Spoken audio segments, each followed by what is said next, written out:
Hello viewers, আজ আমরা 2024 সালের Ray Martin English question bank class 8-এর ফার্স্ট সামেটিভ এভলিউশন টেস্ট থেকে মডেল অ্যাক্টিভিটি 5 তোমাদের যে স্কুলটা দেওয়া রয়েছে বোলপুর হাই স্কুল, তার সেন প্যাসেজ এবং গ্রামার পোর্শন ডিসকাস করব। সো ভিউয়ার্স, তোমরা দেখো। ফার্স্ট অফ অল তোমাদের এখানে যে টেক্সট প্যাসেজ সিনটা দেওয়া রয়েছে, এটা জেন হায়াত ইউলেনের লেখা দ্য উইন্ড ক্যাপ থেকে নেওয়া হয়েছে। সো ভিউয়ার্স, আমি টেক্সট প্যাসেজটা পড়ছি, তোমরা ভালো করে শোনো, তারপরেই প্রশ্নের উত্তর ডিসকাস করব। কেমন? দেখো, one day he had been walking behind the plough, অর্থাৎ একদিন সে লাঙ্গল চালাচ্ছিল।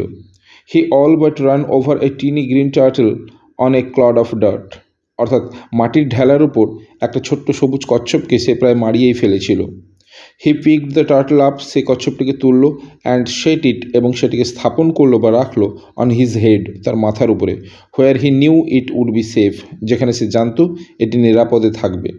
When he was done with ploughing, যখন তার লাঙ্গল করার কাজ শেষ হলো, John plucked the turtle from his head, John তার মাথা থেকে কচ্ছপটিকে নামিয়ে আনলো।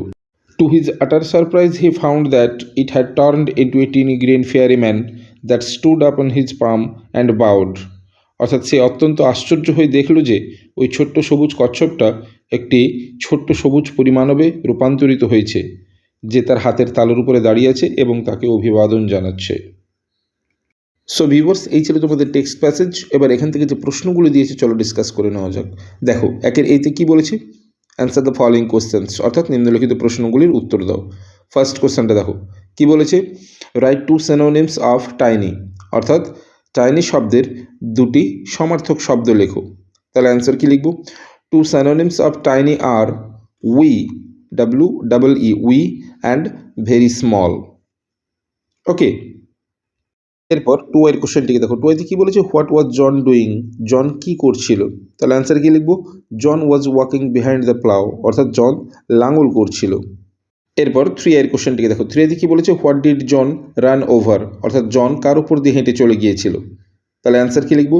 জন ran over a tiny green turtle on a clod of dirt, অর্থাৎ জন মাটির ঢেলার উপরে থাকা একটি ছোট্ট সবুজ কচ্ছপের উপর দিয়ে হেঁটে চলে গিয়েছিল। এরপর আইভির কোশ্চেনটিকে দেখো। আইভিতে কী বলেছে? Where did John set the turtle for safety, অর্থাৎ জন নিরাপত্তার জন্য কচ্ছপটিকে কোথায় রেখেছিল? তাহলে অ্যান্সার কী লিখব? John set the turtle on his head for safety, অর্থাৎ জন নিরাপত্তার জন্য কচ্ছপটিকে মাথার উপরে রেখেছিল। ওকে, এরপর ভি এর দাগের কোশ্চেনটিকে দেখো। ভি এর দাগে কী বলেছে? হোয়াই জন ওয়াজ সারপ্রাইজড, অর্থাৎ জন কেন অবাক হয়ে গিয়েছিল? তাহলে অ্যান্সার কী লিখব? John was surprised because the tiny green turtle had turned into a tiny green fairy man, অর্থাৎ ছোট্ট সবুজ কচ্ছপটিকে পরিমাণবে রূপান্তরিত হতে দেখে জন অবাক হয়ে গিয়েছিল। এরপরে চলে আসবো আমরা বিয়ের দাগে। দেখো, বিয়ের দাগে কী বলেছে? Write T for true and F for false statements, অর্থাৎ বিবৃতিটি যদি ঠিক হয় তাহলে টি লিখব, যদি ভুল হয় তাহলে এফ লিখব। দেখো, ফার্স্ট স্টেটমেন্টটা কী বলেছে? দ্য গ্রিন ফেয়ারি স্টুড আপন জনস পাম, অর্থাৎ সবুজ পরীটি জনের হাতের তালুতে দাঁড়িয়েছিল। তাহলে স্টেটমেন্টটা ট্রু, তাই ব্র্যাকেটের মধ্যে টি লিখব। এরপর টু এর স্টেটমেন্টটিকে দেখো। টু এতে বলেছে John plucked the turtle from his palm, অর্থাৎ জন তার হাতের তালু থেকে কচ্ছপটিকে তুলে এনেছিল।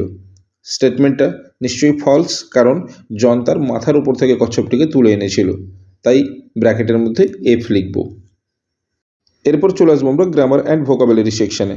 দেখো, দুইয়ের দাগে কী বলেছে? Do as directed. ফার্স্ট কোশ্চেনটা দেখো। দ্য রেইন ড্যাশ, ব্র্যাকেটের মধ্যে ভার্ব ফর্ম দেওয়া রয়েছে pour, when I left home. Direction কী বলেছে? Fill in the blank with past perfect form of the given verb, অর্থাৎ প্রদত্ত ভার্ব ফর্মটির পাস্ট পারফেক্ট ফর্ম বসিয়ে শূন্যস্থান পূরণ করো। তাহলে এখানে পোরের পাস্ট পারফেক্ট ফর্ম কী হবে? Had poured.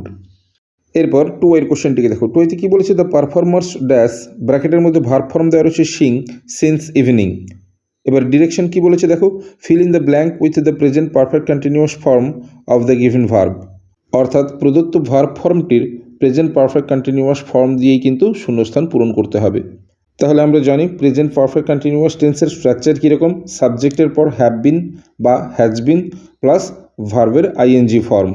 তাহলে এখানে সিং রয়েছে এবং সাবজেক্ট রয়েছে প্লুরাল ফর্মে, তাই এখানে হবে হ্যাভ বিন সিঙ্গিং। ওকে, এরপর থ্রি এর কোশ্চেনটিকে দেখো। থ্রি এতে বলেছে I shall read a book. Direction কী বলেছে?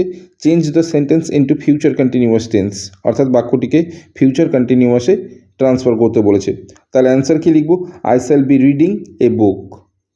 এরপর আমরা চলে আসবো 3-এর দাগে। দেখো 3-এর দাগে কী বলেছে? Choose the correct antonyms of the underlined words from the list given below and write them in the boxes provided, some extra words are given.